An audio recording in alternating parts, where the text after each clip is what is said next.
जय श्री सीताराम। बालकांडे पंचांशः सर्गः।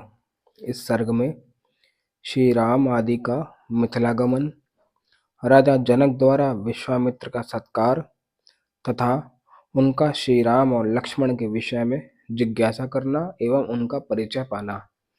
अब कथा।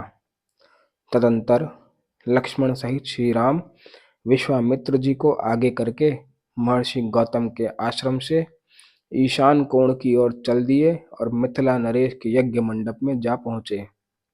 वहां लक्ष्मण सहित श्री राम ने मुनिश्रेष्ठ विश्वामित्र जी से कहा, महाभाग, महात्मा जनक के यज्ञ का समारोह तो बड़ा सुंदर दिखाई दे रहा है। यहाँ नाना देशों के निवासी सहस्त्रों ब्राह्मण जुटे हुए हैं, जो वेदों के स्वाध्याय से शोभा पा रहे हैं। ऋषियों के बाड़े सैकड़ों छकड़ों से भरे दिखाई दे रहे हैं। ब्राह्मण, अब ऐसा कोई स्थान निश्चित कीजिए जहां हम लोग भी ठहरें। श्री रामचंद्र जी का यह वचन सुनकर महामुनि विश्वामित्र ने एकांत स्थान में डेरा डाला, जहां पानी का सुभीता था।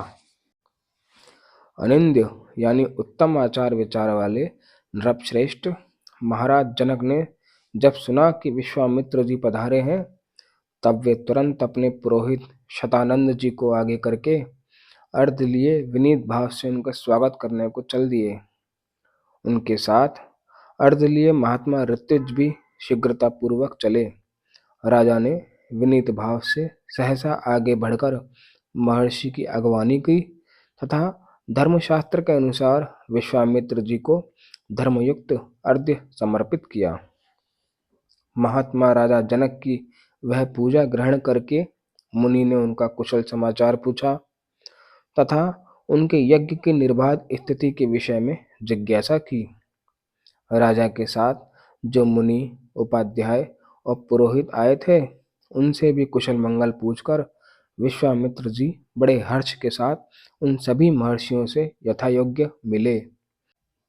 इसके बाद राजा जनक ने मुनिवर विश्वामित्र जी से हाथ जोड़कर कहा, भगवान, आप इन मुनीश्वरों के साथ आसन पर विराजमान होइए। यह बात सुनकर महामुनि विश्वामित्र आसन पर बैठ गए।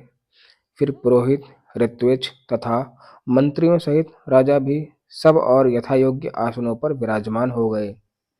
तत्पश्चात राजा जनक ने विश्वामित्र जी की ओर देखकर कहा, भगवान, आज देवताओं ने मेरे यज्ञ की आयोजना सफल कर दी। आज पूज्य चरणों के दर्शन से मैंने यज्ञ का फल पा लिया। ब्राह्मण, आप मुनियों में श्रेष्ठ हैं। आपने इतने महर्षियों के साथ मेरे यज्ञ मंडप में पदार्पण किया है, इससे मैं धन्य हो गया। यह मेरे ऊपर आपका बहुत बड़ा अनुग्रह है। ब्रह्मर्षि, मनीषी ऋत्विजों का कहना है कि मेरी यज्ञ दीक्षा के 12 दिन ही शेष रह गए हैं। अतः कुशिक नंदन, 12 दिनों के बाद यहाँ भाग ग्रहण करने के लिए आए हुए देवताओं का दर्शन कीजिएगा। मुनिवर विश्वामित्र जी के ऐसा कहकर उस समय प्रसन्न मुख हुए जितेंद्रिय राजा जनक ने पुनः उनसे हाथ जोड़कर पूछा, महामुने, आपका कल्याण हो। देवता के समान पराक्रमी और सुंदर आयुध धारण करने वाले ये दोनों वीर राजकुमार, जो हाथी के समान मंद गति से चलते हैं और सिंह और सांड के समान जान पड़ते हैं, प्रफुल्ल कमल दल के समान सुशोभित हैं, तलवार, तरकस और धनुष धारण किए हुए हैं, अपने मनोहर रूप से अश्विनी कुमारों को भी लज्जित कर रहे हैं, जिन्होंने अभी अभी यौवनावस्था में प्रवेश किया है तथा जो स्वेच्छानुसार देवलोक से उतरकर पृथ्वी पर आए हुए 2 देवताओं के समान जान पड़ते हैं, किसके पुत्र हैं और यहाँ कैसे, किसी लिए अथवा किस उद्देश्य से पैदल ही पधारे हैं। जैसे चंद्रमा और सूर्य आकाश की शोभा बढ़ाते हैं, उसी प्रकार ये अपनी उपस्थिति से इस देश को विभूषित कर रहे हैं। ये दोनों एक दूसरे से बहुत मिलते जुलते हैं। इनके शरीर की ऊंचाई, संकेत और चेष्टाएं प्राय एक सी हैं। मैं इन दोनों काक पक्षधारी वीरों का परिचय एवं वृतांत यथार्थ रूप से सुनना चाहता हूँ। महात्मा राजा जनक का यह प्रश्न सुनकर अमित आत्मबल से संपन्न विश्वामित्र जी ने कहा, राजन, ये दोनों महाराज दशरथ के पुत्र हैं। इसके बाद उन्होंने उन दोनों के सिद्धाश्रम में निवास, राक्षसों के वध, बिना किसी घबराहट के मिथिला तक आगमन, विशालापुरी के दर्शन, अहल्या के साक्षात्कार तथा महर्षि गौतम के साथ समागम आदि विस्तार पूर्वक वर्णन किया। फिर अंत में यह भी बताया कि यह आपके यहाँ रखे हुए महान धनुष के संबंध में कुछ जानने की इच्छा से यहाँ तक आए हैं।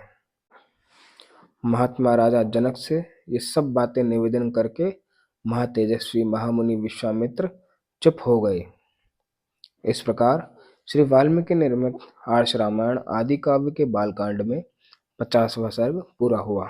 धन्यवाद।